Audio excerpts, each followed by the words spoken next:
All right, guys, welcome back to our second podcast here at Cutting the Distance Outdoors. I'm here with Kevin and Nate from the Kanati. Wait, that's how you pronounce it, right? Kanati, yeah. Kanati, Not all right. Kanati, No, not Kanati. You guys can find all their stuff, and we're going to let them introduce themselves here. So, what's up, Kevin? I am Kevin Lezak from upstate New York here, Tioga County, and... Yeah, I'm Nate. Same. From yep. So we basically this fall we launched our project, I like to call it. Eventually, working our way into a brand. It's called Kanati. We're kind of focusing towards the Kanati way. So Kanati is a native term for the guardian of the hunt. And so basically what we're doing is on top of our podcast, Nate is a incredible videographer. And so we do short films, documentaries on everything outdoors. So we're doing, we haven't launched the first film yet. We're working on it still right now, a couple of them. And basically, anything you can think of outdoors, we're just trying to show really like intimate, in-depth views of how people live off the land. And Nate's just got a crazy eye for, videography and stuff. And we're just excited to put these films out. Yeah. You want to touch on that at all? Yeah, absolutely. Yeah, we got a video coming up with a former Yankee coach who's got a cattle, pork, and chicken ranch out in Greene, New York. We're going to be doing a video on him. And we got a taxidermist, a local taxidermist we're doing a video on. They're going to be our Kanati films. Beside that, we've got our own podcast. We do some short form content too on our page. You can find us on Instagram at, is it the Kanati Way? The Kanati Way. Yeah, the Kanati Way. TikTok at the Kanati Way. Everything's the Kanati Way. Yep, YouTube as well. And yep. you mentioned last time, Christian, that you guys do a lot of like in-field hunting, like videos of hunting. So that's how we vary a little. Well, we're working on that as well. Like I'm out every single day. I film every single hunt. Oh, awesome. Just haven't put it together yet because, as you know, what I've been chasing and stuff, I don't have the video of that yet. But that'll be coming as well. Yeah. A lot of you guys are doing some great things over there. So please go check them out at Kanati Way. We'll put the link in the description for you guys to go subscribe to their channel. So, What's this week's topic, Brandon? All right, so we got balancing family and hunting, along with, what was the other one that we said we're doing mobile hunting setups. Mobile hunting setups, and did you want to do that other one or no? Which would be what? The recap? Yeah, we'll go over our 2022 season recap for you guys. Sure. We kind of went over ours in our last podcast. So. Yeah. Why don't you guys start with that? Let's hear about how your season's going. Well, my season has been, I don't even want to say unsuccessful because, well, you guys were here the other night when we filmed our episode for our channel, and that was the night that I got my first deer this year. Late season, shot it with my bow, nice doe, easy broadside 15-yard shot. Just a quick side note, as you guys can tell, we're in a little bit different location than we were last video. Kevin and Nate were kind enough to let us come use their studio tonight and film here, so that's what you're looking at. Yeah. Yeah. So that night, just a couple nights ago, was the first deer I got this season. I've put in 50 to 80 hours per week in the tree stand this year. Non-stop. I've been hunting what will be the biggest buck I hopefully ever get to bag and tag, and potentially the biggest buck in Tioga County history. I think it's a record for the county. I'm fortunate enough to have him in my where I'm able to hunt. So I don't want to call it a unsuccessful year because I've seen him. I've had 7 encounters with him now. I just haven't been able to seal the deal, but it's been amazing. And so for me, it's been a very humbling season, and also, I've been deer hunting for 16 years. This is my 16th deer season, and learning still, learning from every little situation of, I won't do that again. I got caught a couple times with my pants down, basically, I won't let that happen again. But it's been a thrilling year, and able to go out knowing that I'm hunting a deer of this caliber is just like, if I don't see him again this year, it's still a successful year to me. Right. So yeah, seeing a deer like that in the woods is once in a lifetime thing, and you've seen him 7 times now, you said? 7 times in person, yeah. Yeah, that's incredible. You got to see him once. Yeah, I did get to see the deer Kevin's talking about one night. He was in somebody's front yard, and he is a giant, man. Yeah. How's your season going, Nate? Good. I'm learning a lot. This is my 3rd season, so I'm learning a lot. And so this year was a little frustrating at times. I got 2 doe a couple weeks ago, and those are my first kills and you got for the whole year. Background. You might want to let the viewers know That's very awesome. Yeah. So I was a former vegan, anti-hunter, all of the above. And a few years ago now, I had just like a 180 in lifestyle, So now I'm a hunter. I'm a Christian. I've got a family, and I'm out there almost every day, trying to put meat on the table for my family. It's awesome, man. Yeah. You guys are grinding hard. So, as part of a 2022 season recap, every year we learn some new things in the woods. What are some things you guys learned this year in your wood? You probably touch on that first. Yeah, for me, preseason scouting is something that I'm going to focus on a lot more next year. This year I didn't put in as much work as I should have, and it showed with my season because I was trying to figure out the various plots of land that I have access to. I was trying to figure them out as I was hunting, and I lost a lot of time that I could have spent actually hunting rather than scouting, Right. So next year I'm definitely going to put in a lot more work for that. That was definitely the major lesson that I learned. Also, halfway through the season, I think it was like November 20th or something, so actually pretty late in the season, I got a new saddle for setup. So we'll probably get into that a little bit more later. But that's something that I'm going to be focusing on a lot more next year, is because I hunted from the ground a lot this year. I had a climber stand that I hunted in a little bit, but hated it. And yeah. Has every one of us used a climber before? Yeah. And has every one of us gotten rid of that climber? Yeah, It's pretty in a much. tree. Just listed mine on Marketplace 2 days The ago. thing I hated about the climber was having to find a straight tree to get to. You get a lot of backdrop. You're limited. Yeah. For sure. Yeah, very limited. And Heavy one. sometimes that could be the difference between setting up somewhere you're going to get a kill shot versus setting up somewhere we're going to be close, but who knows. Mm-hmm.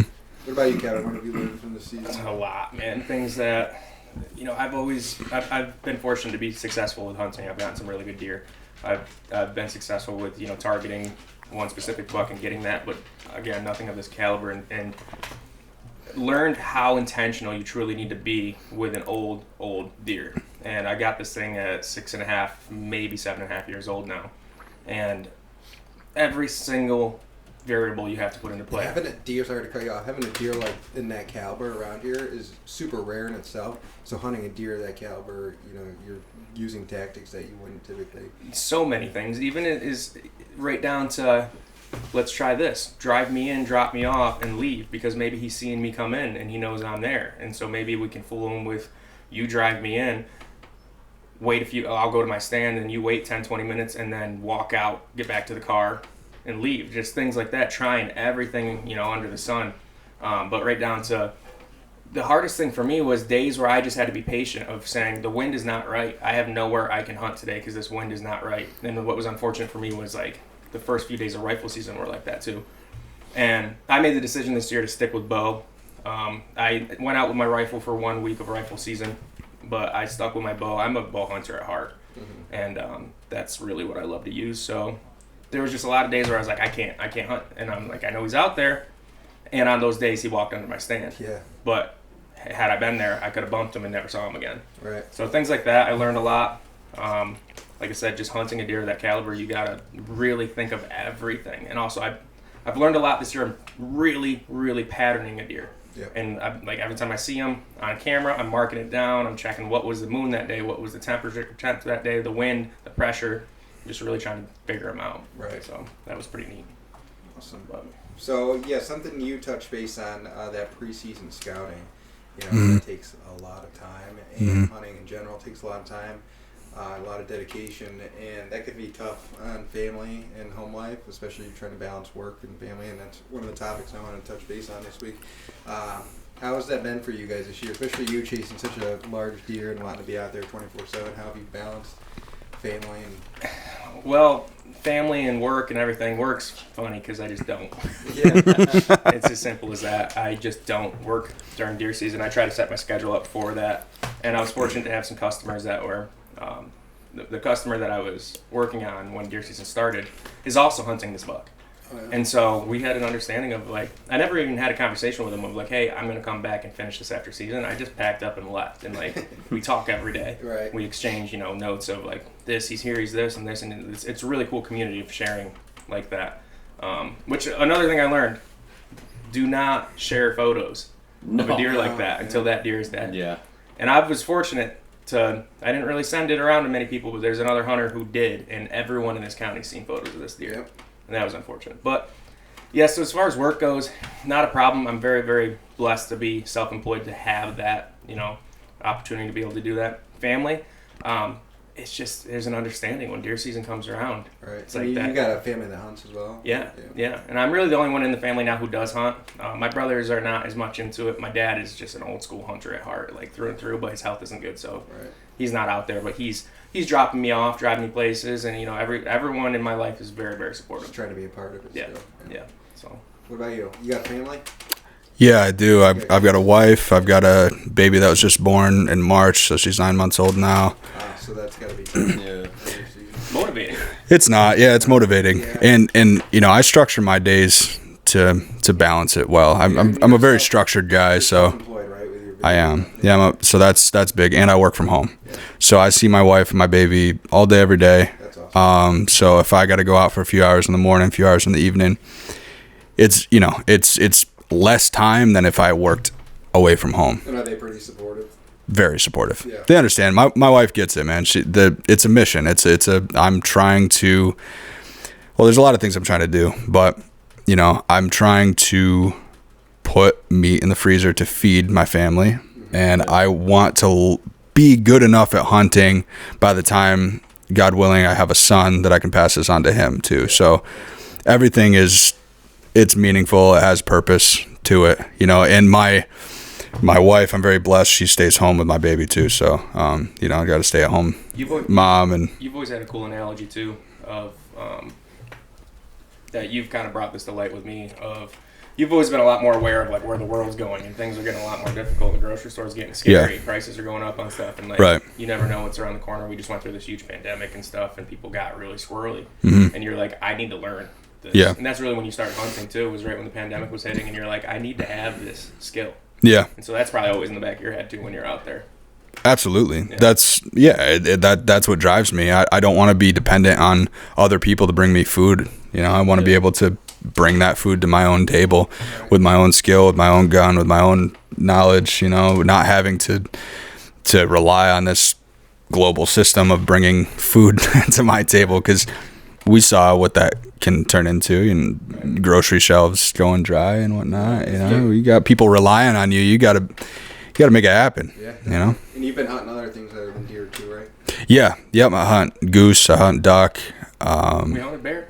We hunted bear this year. Went on a specific bear Yep. target. Out in the Catskills. Yeah, Oh, that was that's cool. awesome. They've got an early season. New York has an early season. You can hunt bear with a rifle in September. Okay. Only Adirondacks and Catskill Mountains. Yeah. Do you have to like draw for it or No. something? No. Everyone gets a bear yeah. tag. Yep. You just take that and you're Just go. How do Yeah. you guys make out? Oh, shit. We went in completely blind. We had no idea where to go. We just did a little bit of research, and we, based on past years, the highest number of kills per 100-mile radius, I think is what it It was something like that. Yeah, there was the highest concentration of bear kills were in this specific region in the Catskills. So Yeah. we went to Bear Pen Mountain, and I had an old truck cap from an old truck that I had, and I put it on mine. Lined the whole inside with foam, put LED lights and stuff in it, put a heater in it. It was We loaded awesome, that thing yeah. up, and we found the spot we went to was awesome too, because we got to drive way up this seasonal road. Halfway up a lot of mountain. state land you can't drive on. This one you could. We went way up, found a perfect pull off, set up base camp, and we went hiking. We probably hiked 10 miles and throughout this whole thing, and just mainly, I'm sure we'll do it again next year. Oh, It's yeah. not- you make traditions quick with hunting, Right. things like that. There's so many traditions with hunting. And so we'll probably do it next year, and if we go to the same place now, we'll know the lay of the land. We'll Right. know, I can think of right now the exact path we walked. We'll be able to easily go around that bout and get on good spots, and Yeah. it was mainly scouting. We saw a lot of bear signs too, so it was cool, but we did not see a bear. But again, we were only there for 2 days, 1 night is all. It was just a quick weekend trip. It's the first time I've hunt bear, and it was the first time you hunt basically a real bear hunt, We used right? to bear hunt on Moose River up in the Adirondacks near Old Forge kind of, Mm-hmm. and I was 14. I wasn't old enough to hunt with a rifle then, Mm. and so I was with a youth bow, a little Browning youth bow that was like this thing's. I shouldn't have. I'm surprised Imagine my a dad black let me bear and a walk. youth bow. I can't believe my dad let me walk out there in this bear country with a little youth bow. I was 14 years old or 13 years old. Yeah. and I saw a porcupine, but Yeah. but everyone else at the camp got a bear. Yeah. I never saw one. It was cool going out there. We learned a lot. I mean, there was this area we went to where there was these big rocks that were all flipped over, and we actually looked it up, like, what's going on here, and it was bears flipped them to look for grubs. And if you look at these rocks, nothing else in the woods is flipping these bears these rocks other than a human being. So it's cool. We know that, I mean, there's definitely bear here. We found some bear scat too. It was a cool experience. Wow, that's insane. Brandon, how's managing the season with your family? We talk about this a lot. 'Cause you've been going to school as well. Yeah, it's hard this year with school, but all my vacation and sick time go to hunting, literally, from work, and then school. I couldn't really do anything about that. I can't miss days from it. So, but you can tell that the old lady she says she doesn't get frustrated, but she definitely gets frustrated, especially once It's a given. Yeah, that end of October when you're literally hunting morning and night, and then November comes and you're out there basically all day, every single day. Quick question with it. Would you rather have a partner that is just supportive of it, or would you rather have a partner that goes out there and hunts as well? She tries to get into it. It's mostly the cold, you know what I mean? Yeah. That'll. Yeah.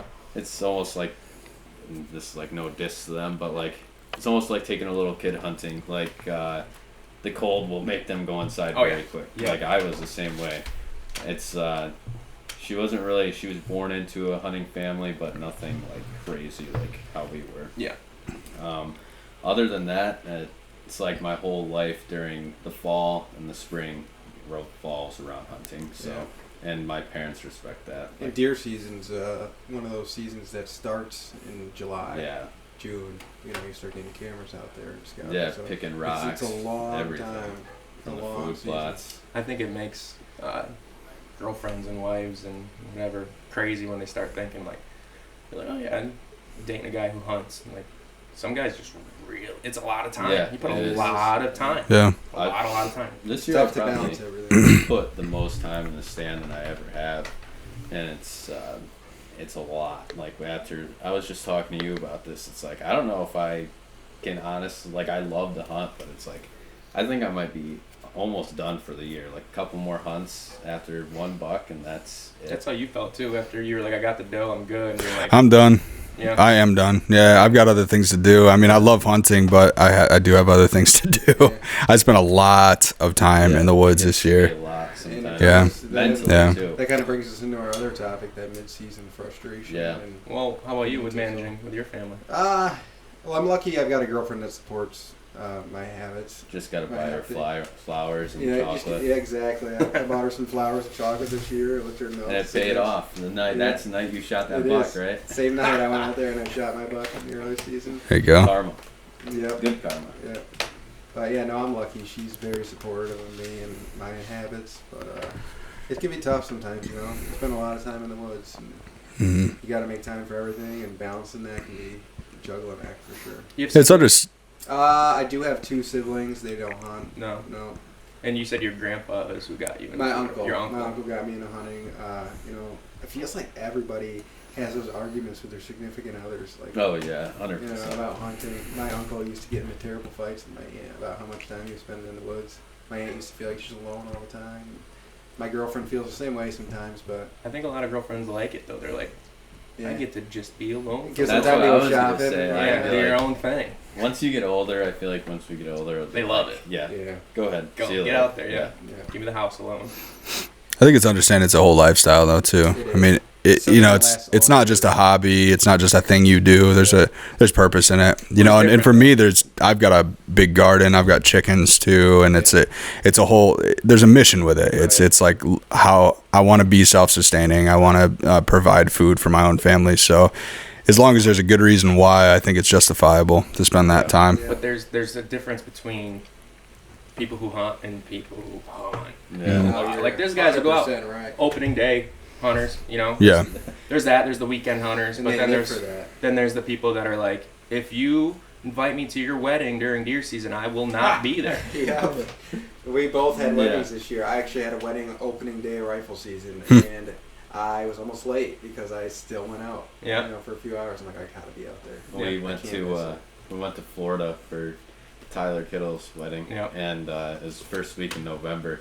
And everybody's like, "Oh, let's go down like a couple days before and then stay a couple days late." Like they were trying to convince me, like Those are some of the prime Yeah. days, dude. That Like- first week in November is something else. like, hey, we drove down here. Like, come on, it's like November 7th. Like, let's just stay down here. I'm like, there's no way. I want to be back by Sunday. Well, that's when Now you pull a I'm tag for down there. Yeah. Have some steak, man, Yeah, and see if see, you can like go a- home with some meat. Looks like It's a funny. dog. We were talking about that at my bachelor party in 2021 because it was turkey season. Yeah. We never did it, but we were looking at different Airbnbs and like, I wonder this one's got a lot of land. I wonder if we could go out. Yeah. I was like, I'm bring some diaphragm calls. We might be able to get Yeah. something to come in right to the Yeah. back porch. While we're I remember there. you pulling over a couple times and called, right? yeah, and called out the Yeah. window just to see. Yeah, no. I mean, we just had Glocks on us. I don't know if we could have sealed the deal, but The hunting public, they went hunting before, I think it was Aaron's wedding. Yeah. They were turkey hunting literally out back of their Nice. place. They killed a bird too. Did they? That's awesome. Yeah. Yeah. I think I'm gonna try to. You guys are the turkey hunters. We talked about this on our podcast, Yeah. and I've been successful with turkeys, but I'm not good at it, and I really want to get a bird with my bow. Yeah, I would loved it. That- I brought out my crossbow last year after I shot one really gun, and it was a tough year last year. That snow that we had. We There's had not 4 really foot of birds snow. around anymore either. Not as Yeah, much. that population. It's coming back. I think it is. Yeah, too. Yeah. me and him were talking. I actually went out last night and I saw probably 24 birds fly up into a pine tree to roost. Well, they cut the season in half. You got a 2-week season in the fall now, Yep. and And one not bird. many people really go out in the fall, I don't think. If you get a bird in the fall, it's like an accident. Yeah, it's out of Yeah. your tree stand. How could you? I carry one broadhead that's specific for turkey in my quiver when I'm deer hunting. I'm like, if one comes by during that 2 weeks, I'm going to take a shot at it. You know, Right. but I don't go target them in the fall because it's tough. Yeah. It's not, springtime, you're way better odds. Yeah. You can- I know one season you get one season you get two. Is it May? Two. Oh, okay, cool, nice. But only toms. You can only shoot a Oh, well, right. a bearded hen. You can, Hmm. but in the fall you get one bird, and I think that's helped a lot. What I think has killed the turkeys is the predators that are on now. Fisher cats, Fisher bobcats, cats are bad. Man. fishers and You know bobcats. were what's like funny? never My a dog thing, killed too. a fisher cat. Really? Brought it home the other day. That's what kind of. Whoa. She's a poodle pointer. What? That's Yeah. Brought it home. She was throwing it around. they're big, man. They're weasels. They're just Yeah, giant, it, vicious. it looks like a giant squirrel. Yeah. I don't even know what they look like. I've never They're- seen one even. I've they're never even seen a fucking picture of one. Oh yeah. Like Really? the first time I ever saw one was the first year I went turkey hunting, and we're walking up this log road, and it looked like a squirrel jumped on his tree. It was a squirrel, but huge, like Yeah. a coyote, Yeah, she brought it home and she dropped Wait, it like a in the coyote? yard. like That as big big? as a coyote. Wow. Whoa. Yeah. That's fish cat right there. Jeez. Right there. Yeah, the one she brought back was not that big, but It was a was pretty squirrel. big. It was a No, red squirrel. It was not a red squirrel. It had the fangs on it. It was a mink. This was after we did your guys' podcast after a 12-pack. Yeah. What, this just happened? Last week, I think. Yeah. Yeah, my girlfriend's like, dog just brought back something really good. I'm like, really? I go They outside. say a lot of them are tagged. DEC tagged too. I Shit. didn't see They any let of them out to kill the porcupines, I guess, a long time ago. I've never seen a porcupine on this side of the river. Really? Ever. Oh, I've never seen one. one. On this side of the river? They're all on that side of the river. I've seen one. They're mainly all on that Yeah, side of the river. that's- Yeah. Because they can't cross the water, Right. you know? Funny side note is if you ever have a squirrel problem too, if you have squirrels in your attic and you go trap them or something in a live cage, you got to take them over a body of water. Because if you don't, they'll come right back to your house. You can take them a mile away and that squirrel will find its way back to your house. Really? My uncle used to have a problem in his house, and he'd trap them in a live trap. Bring them. He lives over in the flats, and he'd bring them to the high school, let them go, and he's like, it's back. And so he caught one, and he spray painted its tail orange, like just quick, put some paint on it, drove it far away, was back. Really? He caught it again the next day. Wow. Yeah. So now he drives That's them Crazy. way a ways across water. All right. So what's our next topic? So that mid-season frustration, Kevin, you'd probably be a good one to have talk about that with this big deer you've been chasing. It's like that and the October lull that they call it and everything like that is just as frustrating. It is. That mid-season frustration though is like it always comes right after rifle season. You know, we're all bow hunters, so we get to really experience the peak rut. Yeah. Not a lot of guys people who don't bow hunt, they don't really experience full rut activity, and it's thrilling. And you're like, you kind of get spoiled, and you get these expectations of, I'm going to go out and I'm going to see, we're chasing, I'm going to see deer everywhere. You get into rifle season a couple weeks in, and you're like, you'll have so many sits where you just don't see anything. Yeah. Things get locked up, they get pressured, they stop moving. And I never really I got frustrated, but I was, in the back of my mind, I was like, I'm out here, and I really changed my perspective a lot this year. There's another thing that I learned too, was like, I'm just happy to be out here. I'm glad. This was the first year that I was like, it's this buck or no buck. And I passed some really, really good shooters that I would be happy taking any other year. But I was like, it's this buck or no buck. So I never got truly frustrated, just because I felt so blessed to be able to hunt this caliber of a deer, and it was cool. I, Jim Shockey, he's like legend in, hunting world. He shot a big buck this year, and he made a post about it where he was like, he pulled a tag for wherever, Saskatchewan or something like that, for a whitetail. And he said he picked the oldest deer in the farm, the one he thought he wouldn't be able to possibly kill. And he said he chose that one so he could be out there every single day. And because he's just like, that's what I love to do. And I kept reminding myself of that, where I was like, I'm out here doing what I love. And I always said this, time in the stand is never a waste of time. Whether you see something or you don't, it's never a waste of time, because it's just, that's my therapy, man. That's what I love to do. So I never really truly got frustrated. I definitely got frustrated though when I started hearing like, oh, he's over here now, and this person saw him, and this person had a shot at him and messed up, or this and that. And then I started being like, oh man, I was getting anxious more than frustrated. But it's like, that's the name of the game. So those days you didn't make it out, were you getting that fear of missing out, feeling like?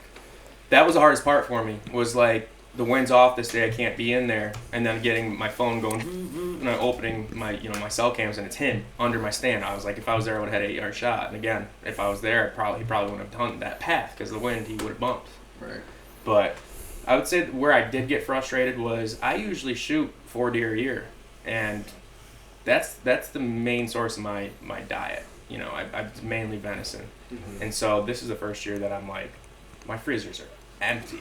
Yeah. And then I started at the end started talking to Nate, like, what do I do, man? Because I'm like, this buck or nothing, but I need to fill my freezer up. I need to go to a couple of my other spots. I got fields I can go sit on and definitely shoot a doe. Yeah. Take the rifle out, and I'll be able to get a doe. And we had a good talk about it. And he's like, well, where's your priority, man? You want to shoot this buck, or do you want to fill your freezer? And I was like, for once, I might have to just not have venison for a year and just aim for this buck. Yeah. It's a once in a lifetime buck. Right. I struggled with that big time. That was my biggest frustration. Yeah. And then you're shooting deer, and you're filling up your freezers and stuff, and I'm like, man, I gotta do something. And in the past, where my dad would hunt, and we'd share meat and stuff, but that's not the case anymore. So I was like, I don't know what to do. Yeah. So that was the most frustrating thing for me, and that's why I did end up shooting that doe the other night, because I didn't want to shoot anything in this spot I'm hunting, because I didn't want to mess it up for him. Right. I didn't want to arrow a deer, have it go die in a horrible spot where I had to go scent it up and get it out. And with an arrow, you never know what's actually going to happen. So it's like, I know I'm not going to pile it. So I ended up getting on the edge of where I hunt and spots where I've seen him, and knowing that I could probably get a doe coming through here, and I ended up taking one and getting it out there pretty safely. Yeah. It didn't mess it up. So that's my frustration. Yeah. How about you? I had a very frustrating year. Yeah. Definitely frustrating. He's got some stories. Yeah. Yeah, I mean, just generally speaking, and we can get into those stories if we want to, but generally speaking, it's my 3rd season. This is the first season, though, I really felt like I kind of knew what I was doing. However, I was hunting 5 different properties, and 4 of which I had never hunted seriously before. So, without doing that preseason work, in the season, I was scouting, I was looking around, and I didn't have a good stand solution either. I was using my climber, but I didn't like it. So I was hunting from the ground a lot, which is limiting. Right.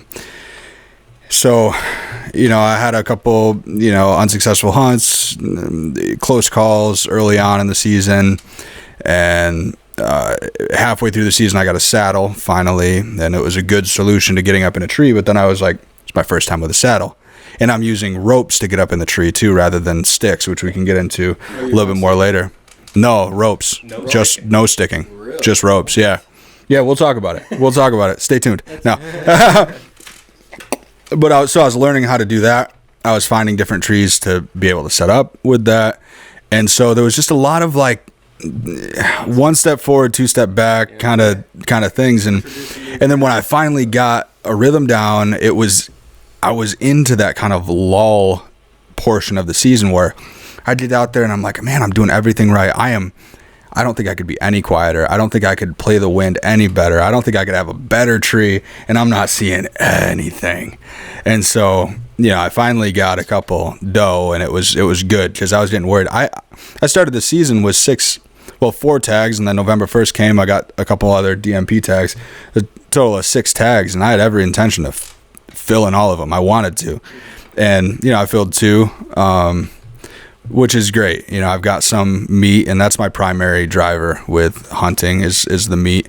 The horns are a bonus. Yeah. So I feel like it's successful at this point that I got 2 doe, but I was it was frustrating for a while. There's that one situation where your target buck, it was his first year putting cameras out too. Yeah. Just one camera.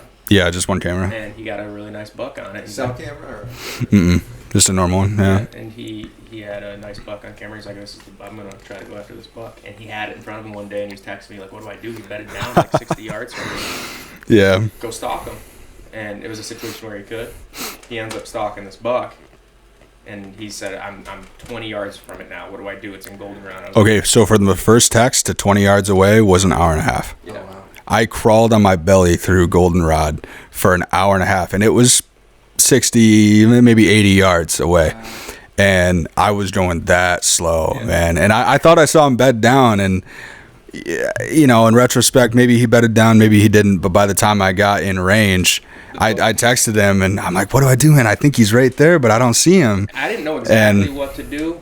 I told him, draw and stand up and grunt. I was like, put your grunt tube in your mouth and draw and stand up and give a grunt.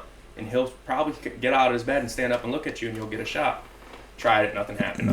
Nothing happened. Long story short, he was leaving, and the buck was right where he started from. If he dude, listen, oh my gosh, it was so frustrating. Yeah. Dude, it was, so I started one spot.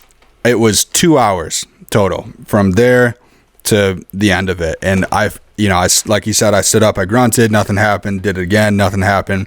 So I finally just grunted a bunch, and I'm like, all right, so he's not here.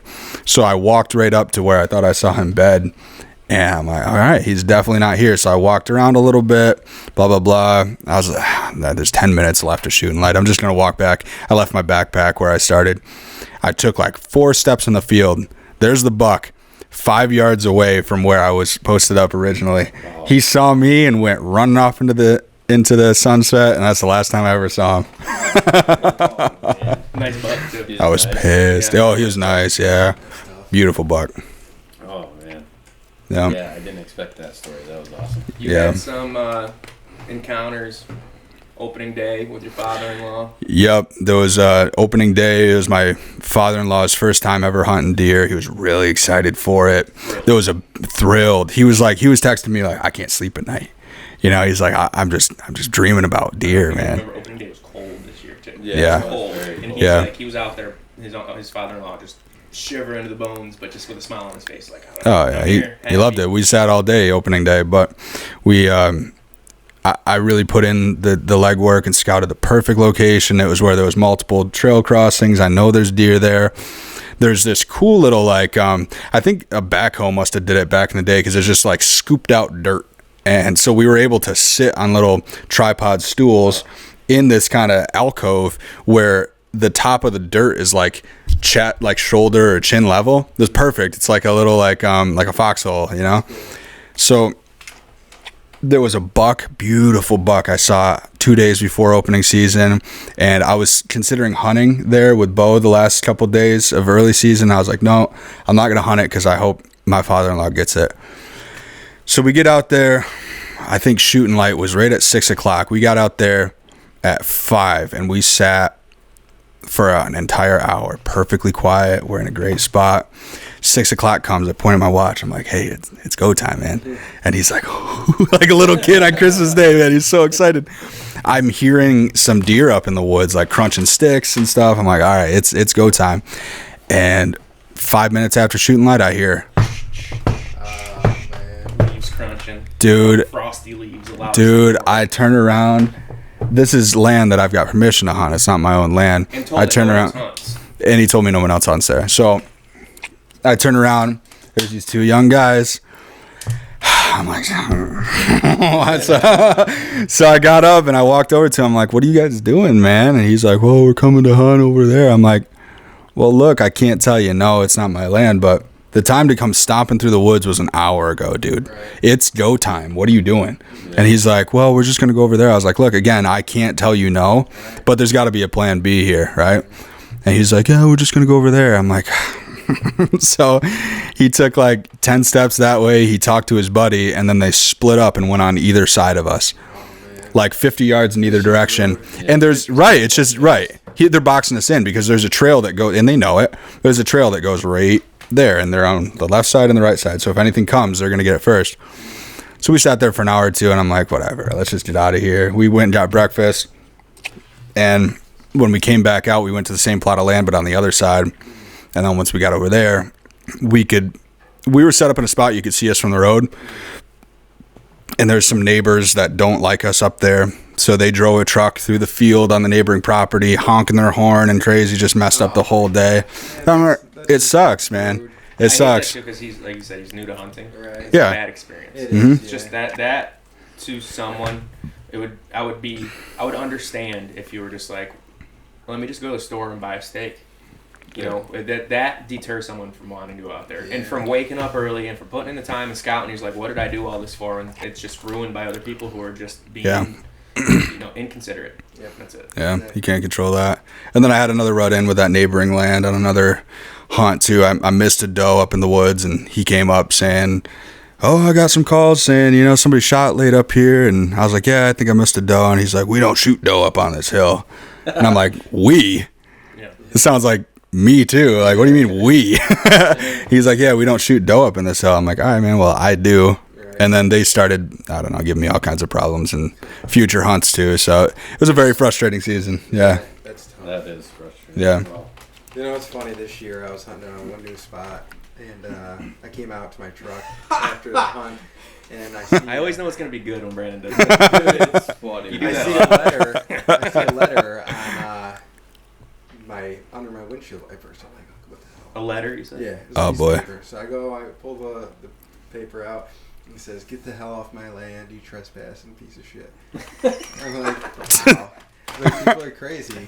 And so I called our local sheriff's department. I'm like, did you guys, get any calls about my vehicle? And they're like, no. I'm like, man, what the hell? So I'm like thinking about trying to go to these houses. I don't want to upset anybody. And clearly I have permission to be there. It's a small tract of land. This is freaking hilarious, right? So later in the night, I'm texting Brandon and my other buddy. I'm like, yeah, I just got this letter on my truck. And my other buddy's like, yeah, that was me. I'm like,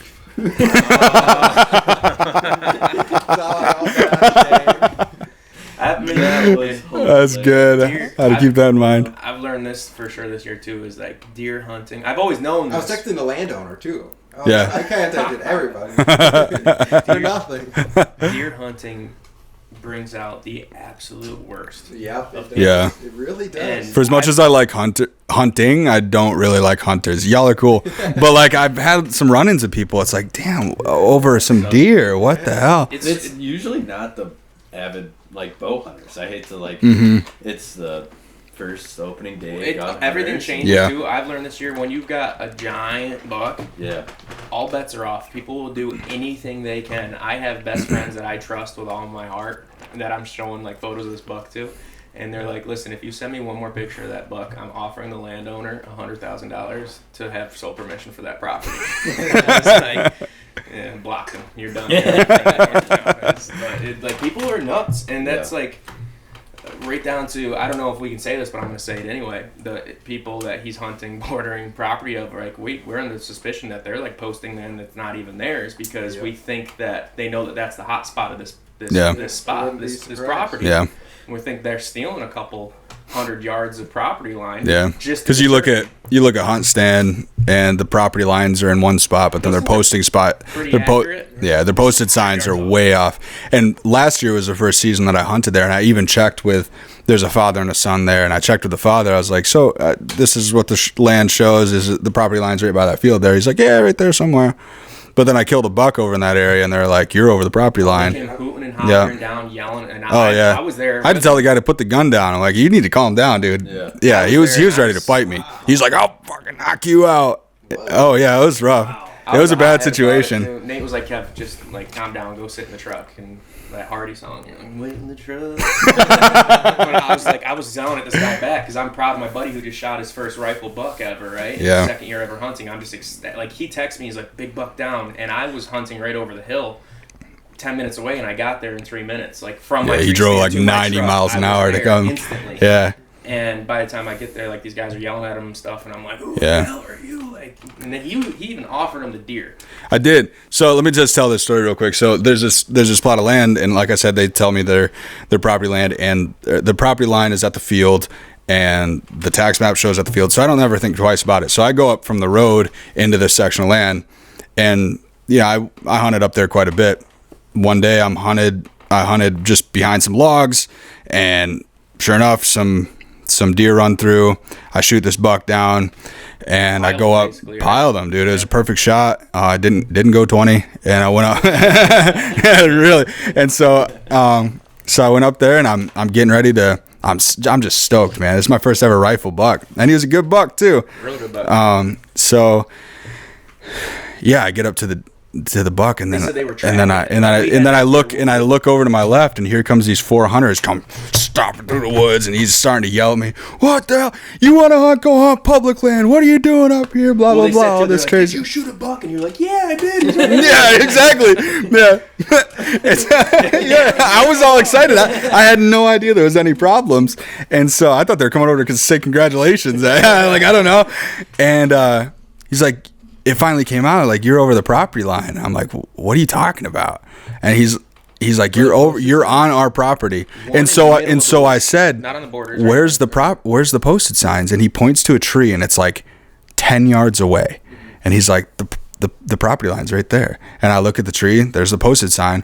But from the road to that first posted sign is like, there's nothing. 60 yards, no posted signs at all. I never saw it. I don't come walking through the woods to that spot. I come up from the road from that spot. Again, if you look at Onyx, Hunt Stand, wherever you look at, the property line on that app is 200 yards away from where they're saying it is. And those things are accurate. They're accurate. And you're a nice guy. Yeah. You don't have bad intentions. Not at all. I told him, I was like, look, I had no bad intentions here. I'm just out here hunting. If you want the deer, if it means that much to you, take it. So what happened is they shot it through the leg. No. And it was through the leg. They grazed its shank. They skin grazed it. Like, not enough right. to trail blood. True. Yeah. Even it was because when I got there and looked at it, I'm like, they said they hit this thing. I'm looking for another shot. I'm like, right there, right on the shank is just a grazing. Yep. Like, the deer was chasing a doe. It wasn't even affected. No, he was fine. I had no indication that he was injured. They would have never found this buck. He's coming in nose down. But I offered him the buck. I was like, dude, take the buck. Like, take him. I don't care. Take the buck. They were like, no, take it. They're all pissed off and whatever. I even, after I got the deer butchered, I gave them an entire backstrap off this buck. And there's still to this day, they're giving me issues. And I texted this guy in early season. I was like, hey, you getting out there bow hunting? He's like, no, I'm too busy farming hay. I was like, hey, I'll come down and help you. He's like, no. Yeah, I'm doing everything I can to have good relations with this guy. And he's just... tree stand where you can see his truck across the hill or whatever, and he sees them driving by, parking next to his truck, getting out and looking in the bed of his truck. They get out of their truck, looking in my truck. Yeah. Crazy. That is nuts. Crazy. So, yeah, talk about frustrating. Nate has had a very, very frustrating year. Yeah. Very. Wow. Yep. You had a pretty frustrating year, too, Brian. Yeah. The thumbnail to prove that. The thumbnail of your guys' videos. Oh, man. The good, the bad, and the ugly. Go watch it, please. Yeah. That's not the name of it, but... What is the name of it? I want to watch it. Oh gosh, what is Just that? look for the one with... bad and the ugly. Is that the one where you got like the face on? Yeah, okay, I've seen that. Yeah. All right, I'll go watch Did that. you do that on purpose, or is that a natural response? No, that was you should have saw the whole GoPro footage. It was bad. Like, I was... Instantly after the shot. He's like, you hit him. I was like, no, I didn't, dude. Because it did do a little bit of a mule kick. Yeah, Well, what happened? Take it from the top. I want to hear the story. So he shot his buck the night before. You went to the same tree, Same tree. I didn't want to sit there, and he's like, well, my mount's in that tree, man. Like, we're going to have to sit there. I'm like, all right, let's go. Camera so mount? No, for my tree stand. Okay, yeah. So we get up in there, and we sit there for a while. We didn't see a single deer before that buck. Nope, just those does that came out. No, actually, that was the first deer. Yeah, that was the first one. And we always mess around with each other, and we're always like, oh, buck right here. And like, we'll just be fucking around. Well, we hadn't seen anything for about an hour and a half. It's like that sweet golden hour, last hour, and he goes, oh, there's a deer right here. And I'm like, all right, well, I grabbed my bow, because I'm going to shoot a doe. That would have been my first doe ever. I've shot multiple bucks, but never a doe.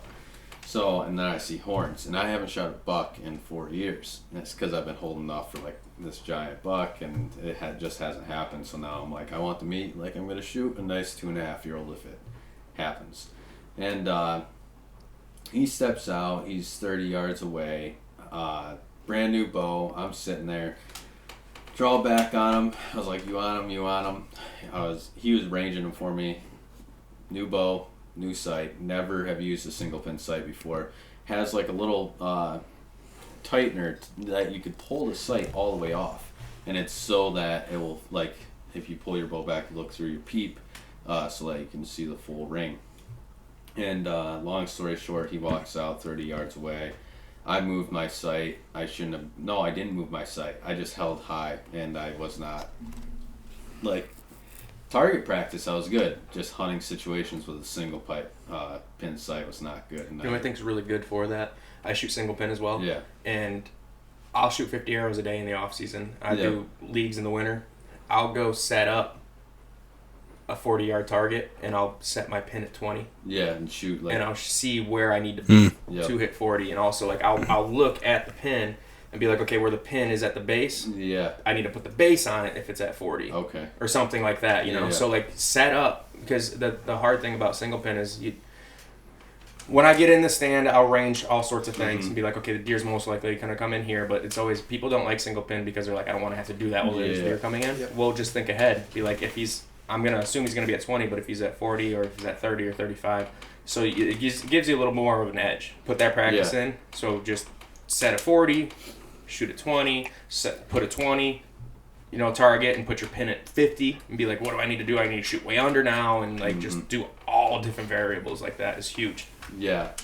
I tried, actually, when you were texting me about that, I did that a little bit, just not to like 20 to 40, just to 30 to 20. Which literally just pick much, random numbers, and then you'll just get a feel for it. Which, if I would have just left it at 20, I would have been fine. If I would have just not aimed high on this deer, I would have been fine. Yeah. Would have smoked him. Done. So, literally took the hair off his back. You can see it, and if you slow it down, you can see the hair come off that. You shoot like a knock? Huh? Like a knock? Yeah, so you can see that real well on camera. That's And the best thing about filming, too, is you go back and look. On a hit, too. Yeah. You can be like, it gives you a guarantee of like, it's a good hit. And, right over his back, it went right. What's that? The arrow went right over his back. Yeah, right. Hit his back. He took off running. Well, it didn't hit him. It grazed him. Well, yeah, cut some hair. Cut some hair. Literally, it cut the hair off his back. And you're using a fixed blade. Fixed blade. Yeah. So he took off running. We're like filming and everything, and I was about to be like, turn off that goddamn camera right now. I'm about to throw my bow. And whatever. Like literally 5 minutes later, doe comes out, and I'm like, all right, like here's my chance to redeem myself. I'm rock solid, like cool as a cucumber, good, right? Let it go, hit it in the neck. I'm like, no way that just happened. He's like, you smoked her, she's gonna go down. Right, well, because she ran off in the field, and a deer's very wounded, it'll get that wide leg back spread and it'll kind of wobble. She did that, and I just stopped and did that. Yeah, she was acting weird, flickering her tail. We never found her. We looked for her, and there's nothing. No blood, nothing. Yeah. I think I just hit meat. But I've also shot deer in the neck, through the neck and out the shoulder. And did you see where that one took it? Yeah, there, that little lump. And they died like that. Like it's spraying blood and everything. Move. Yeah. They didn't go far at all. No, Wild. 50 yards. Yeah. But long story short, that happened. Told myself if I do this again, I'm like done for the year, because I was like actually upset about it. Like I just wounded a deer. It's gut wrenching. Yeah. It sucks. So I went and I practiced. Like I shot every day before we went out for at least like 15 minutes. I just shoot my bow before we went out. Didn't get an opportunity until end of October. It was the day before Halloween. that morning, first morning of a cold front. Kept on hearing grunts, had 2 little buck fighting behind me. Thought it was them, grunted back at them, and I looked up and there's a doe running through the orchard, and I'm like, oh man, here we go. Here comes this buck with her. Stood there about 40 yards, kind of looking in my direction. He knew something was up, and then grunted, kept walking, went in the shooting lane. 35 yards, pulled back, shot. I hit him. He was quartering away. Hit him behind the ribs, and it came out right behind his back shoulder, and just too low, like 2 or 3 inches too low. And I think that's why we had so much blood for him with a gut shot. And but we ended up recovering him. yeah, we found him, bumped him once, and he died within 100 yards from his first bed. But yeah, that was a rough season. Yeah. It was definitely tough. Yeah. I mean, lucky for me, I really didn't have too much of a headache this season. I got lucky early, and I killed a buck that we had on camera. But it really didn't start getting frustrating for me until I started hunting Pennsylvania. So I bought Pennsylvania tags. Was that your first time ever hunting? Yeah. Yeah. So there's a portion of the farm that I hunt that's it's like probably 80 acres. And I was hunting that. I didn't do any scouting over there. I mean, I hung some cameras just to see what's in the area. You're saying the farm you hunt has both New York and PA? Yep. That's cool. Yeah. Wow. It splits, and they've got a small portion in PA. So I was hunting over there. And I hung one camera over there just to see what kind of deer were moving through. In the area, and I hunted there several times and just was not seeing anything. Found a fresh scrape that was getting hit all the time, like crazy. Big mature deer just at nighttime, they're coming through. Your camera's in there too. Yeah. Yeah. And nothing. I saw some spikes, some little deer, but nothing crazy. So that's really cool to think about, man. You're on the same property. And on one edge, there's an antler restriction, and on one edge, there's not. Yeah. I don't think, though, that it's deep enough into Pennsylvania to have an effect. No, right. They're going to be crossing like crazy, Exactly. but it's deep enough that there's different rules you have to follow. Exactly, Different licenses you have to have. Yeah, definitely. That's wild, man. So what is, let's say you shoot one on the New York side and it goes to PA. Retrieving and stuff. You can still retrieve it. You got to tag it in New York. Right. Yeah. Right. But you can bring it back. So that's the thing. So you tag it where you shot it, not where you found it? Yeah. So if you shoot a deer in Pennsylvania and it runs into New York, you can't bring that deer into New York, even if it dies in New York. I was talking to the DEC officer about this. Yeah, they don't want anything over. Which Nothing. that doesn't make sense. It should on be a border on like zones. that. Yeah, exactly. Exactly. It Yeah. should be deeper zones. Or counties even or something Yeah. like that. Like that doesn't quite make sense. No. And I saw that there was DEC was set right up on the border, Yep, like they little do that meadows every and year on stuff. opening day, Mhm. rifle season. They have a checkpoint. Because the only way you can bring any meat in is if it's completely deboned Yep. and basically processed. Yep. Is that to keep from Disease. CWD? Yeah. We're the only state that does not have it yet. Oh, Right. not the only, but New York does not have it besides in some game farms. Mm-hmm. It's not here, and I'm all for doing everything we can to keep it that way because Right. it is a nasty, nasty disease. Yeah. And it spreads. Like, Mhm. We talked about that on our podcast a little bit. I believe that's why there's, we have different baiting laws and things like that. Yeah. They do everything they can, and even, I believe, correct me if I'm wrong, but I believe they changed it this year where you can't use actual urine now too. I don't know if they've set that in I yet. didn't know that. They were talking about it. They're Yeah. talking about banning the use of urine Really? because they think that urine mainly comes from deer farms, Right. and those deer farms have the disease in them. Mhm. So if it carries in that That urine, makes sense. yeah. Yeah. So there's synthetic urines and stuff. Right. But you use any of those? Occasionally. I use the buck bomb, like I said in your guys' podcast. I like to spray it in the tree around me during that time of year to help with my scent control. How do you feel about human urine in a scrape? I always pee. in Yeah, scrapes. Always. I think it works. Have you been doing that? I told you that, right? I did it, yeah. Yeah. Yep. It just feels good to do too. Yeah. You're just like, yeah, It got you. is my scrape now. Yeah, I always do it, and it works, man. And mock scrapes. Yeah. Mock scrapes are, I think, the best thing that you can do. Yeah. For if you set up a stand that's even I know it's a good area or whatever, but if you want to make a shooting lane, put a scrape down, a mock scrape. I'll even take branches and cut them and tape them. Yeah. So Hanging branch. make a scrape, make a Yeah, hanging, a licking right. branch, scrape underneath it, piss in it. Yep. And dude, they'll come. I'll put a camera on that, and within a day or two, there's a buck working it. All right, so let's dive in our mobile hunting setups. So me and Brandon and you now, you use mobile hunting setup. You more traditional tree stand setup, right? I'm more traditional because, we talked about how I don't work. Yeah. those mobile setups are expensive. They are, and they're very expensive for a good one. And I used to have a climber stand, but I don't touch it. I would call myself, by definition, I'm not mobile, but I move stands a lot. Yeah. Throughout season, I'm moving stands, but I'm a hang-on guy. Yeah. So and when I do buy a actual mobile setup, it will be a hang-on. You had mentioned to me that's something you're interested in possibly getting. Are you going to go with a saddle or I'll be a hang-on stand. Hang and hunt. Yeah. I like the hang-on stand. And honestly, I have nothing against saddles. I think they're phenomenal, and I'm sure that I'll love it if I use one.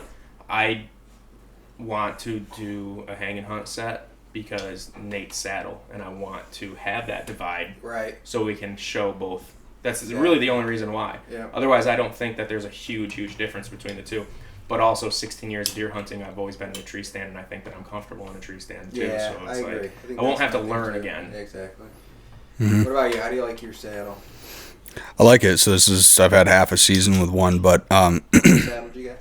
I got the tethered something. Is it Phantom? There's a Phantom and a Mantis. I can't remember which one I have. Mantis is like, I don't think it's as new as the Phantom, but it's like their baseline saddle. The Mantis is the baseline? So, yeah. I got the baseline. Yeah. This is the Mantis then. Yeah. Yeah. And it's expensive. What do you pay for it? Everything altogether was like $650. But I got so I got really nice climbing ropes and all the stuff that goes along with that too. Yeah, it's cool. It's cool. So first of all, I want to say I'm very minimalist, and that's why I want to rely on as little as possible. I want to be as light as possible. That's kind of like my driving kind of philosophy with this stuff. If I yeah, just bite its neck and just no, but so that's what really drives me with a saddle. I want to be mobile. I want to be light. I want to be minimalist. So that's what kind of drove me to getting the rope too, because you need like 5 pounds of gear and you're in any tree just about. Yeah. So how I do it is for next year, you're really supposed to set trees up ahead of time. So it's like a safety lines from the rope. So I've got a throw ball. It's a 16-ounce weighted sack that's attached to this slick line that you throw up over a branch, and then once it's over the branch, you attach a rope to it, and then you pull it back over, and that's how you get your rope up in the tree. So preseason, you would set paracord loops. So once you set the paracord loop and it's tied in a loop, then you take your climbing line, hook onto that loop, and then you just pull it over the branch, and then you've got your climbing line in the branch. So from there, I've got my line over the branch with a carabiner, and I tie back so I've got the line over the branch attached to me, and then I've got some line that goes back to the other side with what's called a Blake's hitch. It's a type of knot it's like a friction hold knot. So you can grab it and slide it, but once you put weight in it, it stops. So what you do is you grab the end of the rope and you hip thrust up, and then you push the knot up, and then you hip thrust and push the knot up, and that's how you climb up the tree. And then from there you can tie back to this line with a Prusik knot, so you don't even have to push the knot up. It does it itself. It's called a self-tending Blake's hitch. So you just thrust, adjust your feet, thrust. And when I was first with those hip thrusts, so when I was first starting, it was really tiring. But then I looked more into it because it shouldn't be. There's guys that do this that are 50 years old and overweight, and they do it easy. When you told and me so about this, I was like, I think you're batshit. I was like, right. That's nuts. And I flat out, I told him, I was like, you're gonna sweat and you're gonna hate it. And that was my prediction. I was like, I think you're gonna hate it. And well, first, but it was because I was doing it wrong. Right. And because I was watching these guys online that do this stuff. It's called the DRT method. It's I've seen some videos on it. I didn't really know what was going on. Do you have spikes on your boot? No, you don't need it. And you said that the first time, like I will say, now that he's got it down, I'm like, okay, I'll eat. It's not hard. Now that I figured out how to do it, it's not hard. Time when I just want to say real quick, he had this. It was hilarious to me. I had a Brandon laugh when he told me this. He was like, "Man, I got up in the tree. You text me. You're like, I found a tree. I'm gonna climb it." An hour later, I get a text. He's like, "Well, I'm in the tree." I was like, "Geez, an hour later." Wow. Yeah. And then he's like, But when I pulled my bow up, the quiver fell off. I got to go back down. Yep. Yeah, it was good practice. Later, it's like, I'm in the tree now. Yeah. I'm sweating.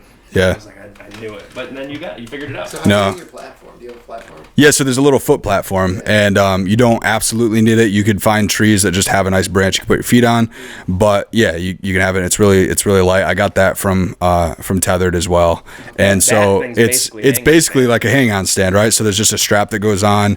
You fold the platform up, and you tighten it, and then when you fold it down, it really locks in. And so you climb up, put your feet on that, and you can either lean back into it or you could kind of sit. I wear knee pads. I was gonna ask you if Yep. you wear knee pads. I They do. will mess your knees up. Yep. So I wear knee pads and I just sit kind of against the tree. But it's awesome because you got 360 degrees of coverage.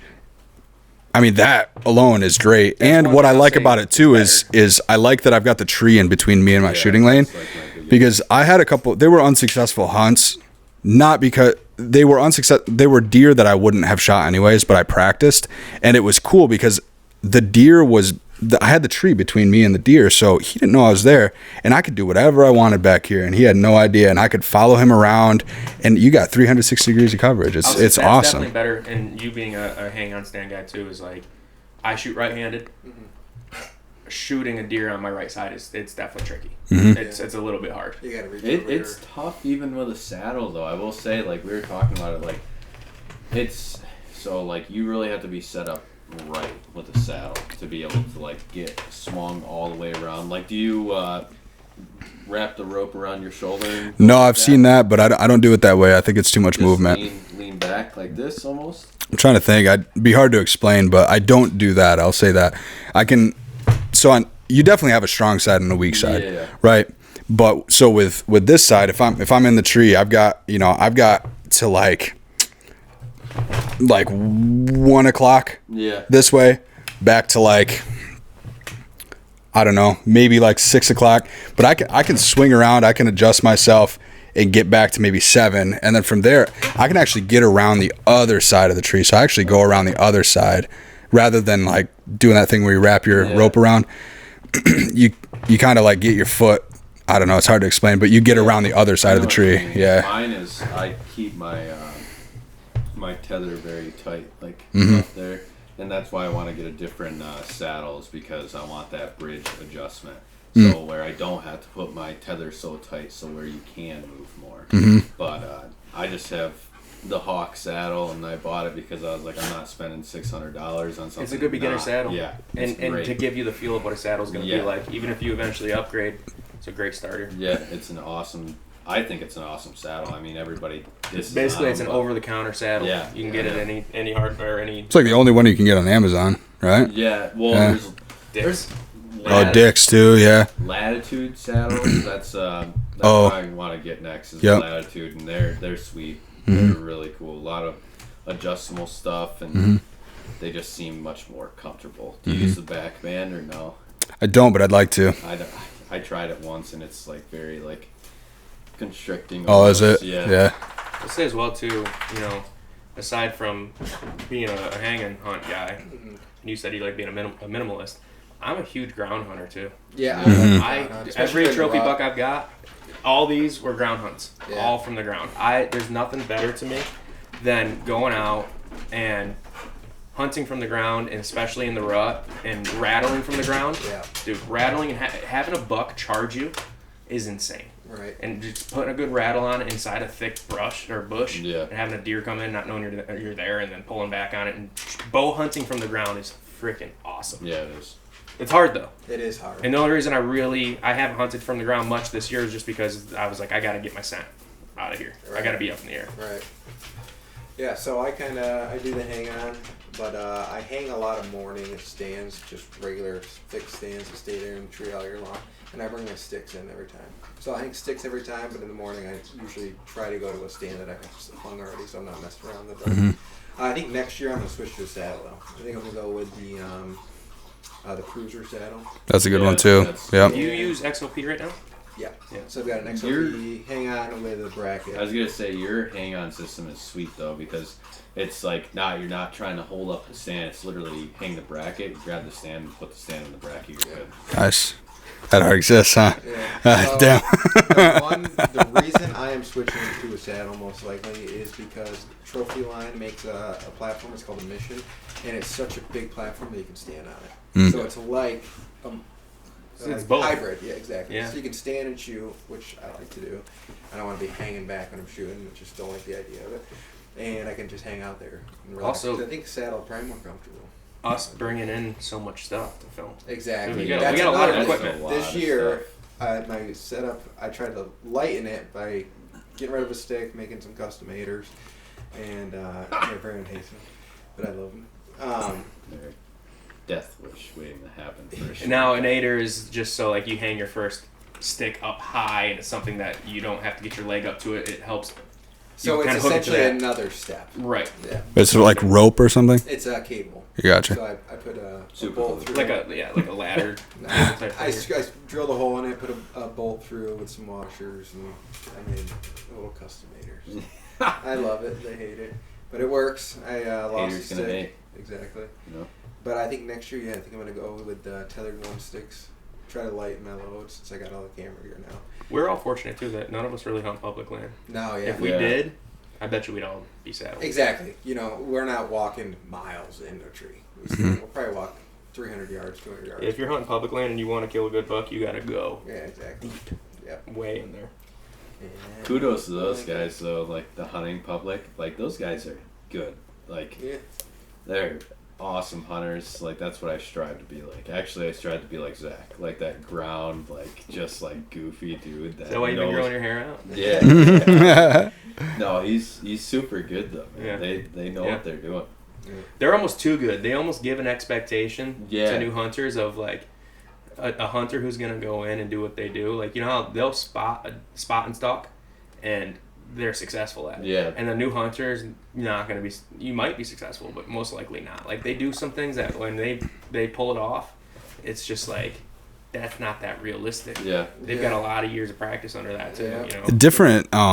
Different kind of lay of the land too. I mean, you can't really spot and stalk very We got effectively mountain around deer, here. Yeah, we Yeah. do. Yeah, you mountain can't deer see is that completely far. different. Yeah. It's not. We don't have thousands of acres of flat land where you're Right. just driving roads until you see something, figuring out how to get to it.